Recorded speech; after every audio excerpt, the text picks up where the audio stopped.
निधी अपहार प्रकरणात 6 आरोपी नूर मोहम्मद खान, 9वा आरोपी पांढरकवडा पोलिसांची कारवाई।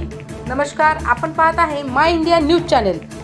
जनसंघर्ष अर्बन निधीतील जमा रकमेचा अपहार प्रकरणात 6 आरोपी म्हणून येथील माजी नगरसेवक नूर मोहम्मद खान यांना मंगळवार 18 मार्चच्या रात्री 10 वाजताच्या दरम्यान अटक केल्याने चांगलीच खळबळ उडाली। निधीचा मुख्य आरोपी प्रणित मोरे यांचे अनेकांशी आर्थिक व्यवहार झाल्याने त्यांचा तपास पांढरकवडा उपविभागीय पोलीस अधीक्षक रामेश्वर वैंजने करीत आहेत। या व्यवहारातील प्रणितचा घनिष्ठ मित्र साहिल जयस्वाल, रमगीर खान, जहागीर खान याला 26 जानेवारीला अटक झाल्यानंतर आता नूर मोहम्मद खान यांना अटक करण्यात आली होती। नूर मोहम्मद खान हे रात्री आपल्या मित्रांबरोबर बसून होते। अचानक पांढरकवडा पोलीस ठाण्याची जीप आली आणि त्यांना सोबत घेऊन गेली। या अटकेची वार्ता शहरात पसरताच येथील पोलीस ठाण्यात लोकांची चांगलीच गर्दी झाली होती। वैद्यकीय तपासणीनंतर एका ॲम्ब्युलन्समध्ये नूर मोहम्मद खान यांना पांढरकवडा नेण्यात आले। या संदर्भात कोणतीही माहिती पांढरकवडा पोलिसांनी दिली नसून नूर मोहम्मद खान हे सह आरोपी असल्याची माहिती ठाणेदार सेवानंद वानखडे यांनी दिली। या अटकेनंतर बुधवारी 19 मार्च 2025 दुपारी 2 ते 3 वाजताच्या सुमारास दारवा येथील न्यायालयामध्ये हजर केले असता नूर मोहम्मद यांना जामीन मिळाली। मात्र प्रणित बरोबर आर्थिक व्यवहार करणारे चांगलेच धास्तावले आहे।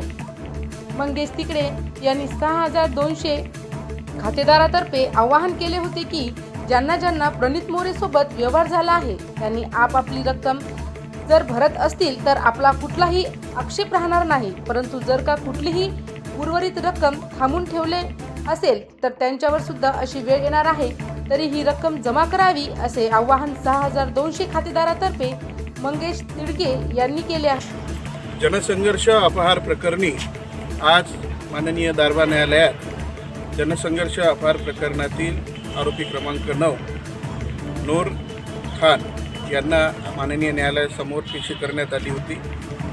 आज आपण ज्या पद्धतीने सुरुवातीलाच म्हटलेलं आहे की ज्यांच्याकडे ज्याही रकमा आहेत ते जर भरत असतील तर आपला कुठलाही आक्षेप नाही आहे। आज माननीय न्यायालयाने त्यांचं ऐकून घेतलं।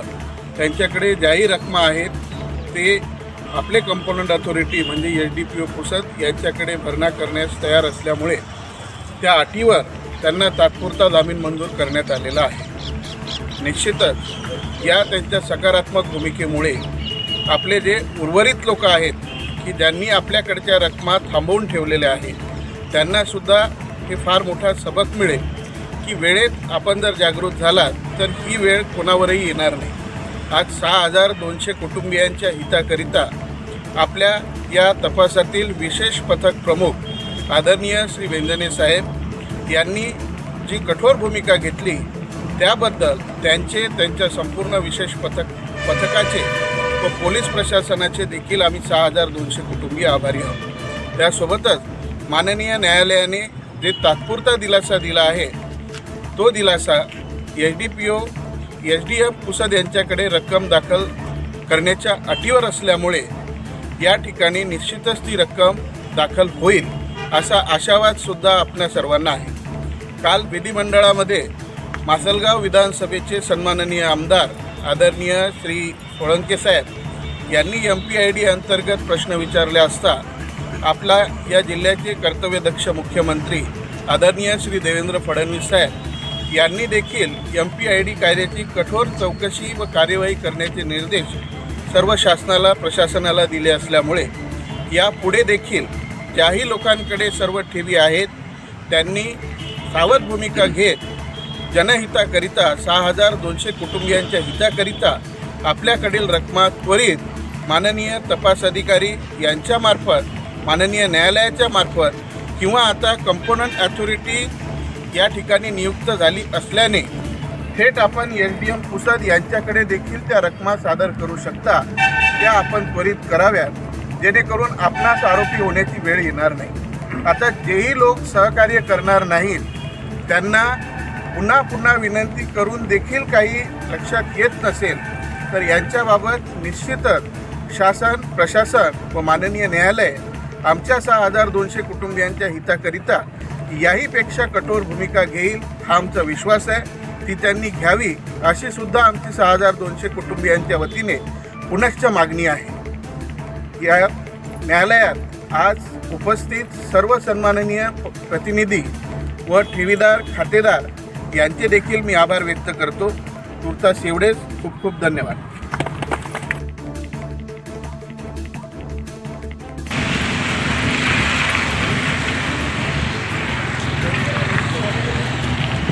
नमस्कार. आज धारवाड जिल्हा सत्र न्यायालयामध्ये दिग्रस येथील माजी नगराध्यक्ष यांना आज काल अटक झाली रात्री आणि LPDA जे कलमाचे लावलेले आहेत ते त्या कलमाअंतर्गत आणि बाकी त्या सर्व कलमांतर्गत 9 आरोपी आहेत. 8 आरोपी जेलमध्ये आहेत आणि आज जे आहे त्यांना इथं प्रोड्यूस केलं कोर्टामध्ये आणि त्याच्यावरती त्यांनी आणि साहेब आणि दोघांनी काम केलं आणि आज ईश्वराची कृपा आमची मेहनत की त्यांना आज ऐतिहासिक जमानत दिलेली आहे. अंतरिम जमानत त्यांची मंजूर. आमचा मुद्दा असा होता की त्यांच्या विरुद्ध जे 2 प्लॉटच्या जे त्यांच्या विरुद्ध जे 2 प्लॉट आलमगीरच्या सांगण्यावरून त्यांच्या नावाने जे खरेदी करण्यात आलेले आहे ते ठेवीदारांच्या पैशातून खरेदी करण्यात आलेले आहे असं त्यांच्यावर आरोप होता.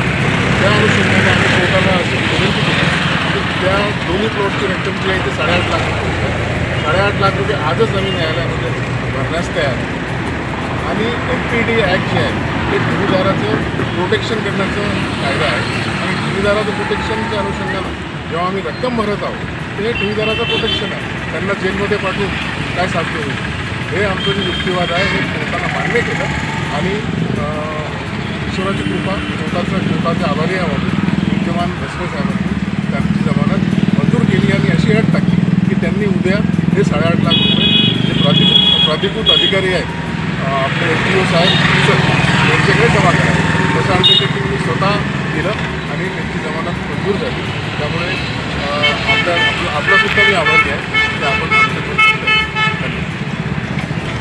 आज दुपारी दिग्रस येथील प्रख्यात व्यक्तिमत्व अनूप दादाजी यांना पांढरगावांनी अटक केली. दादा न्यायालयामध्ये आले आणि न्यायालयामध्ये आल्यानंतर आम्ही त्यांच्यावरचे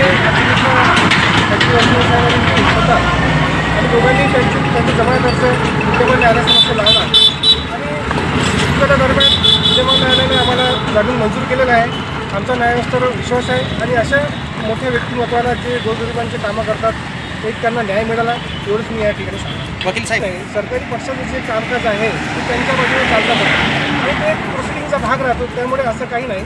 कारण LPDA कायद्याचा जो मुद्दा जो मेन भाग आहे की ठेवीदारांचं संरक्षण करणे आणि आम्ही जे 2 प्लॉट आहे 22 आणि 23 या प्लॉटची रक्कम आम्ही भरण्यास तयार आहे.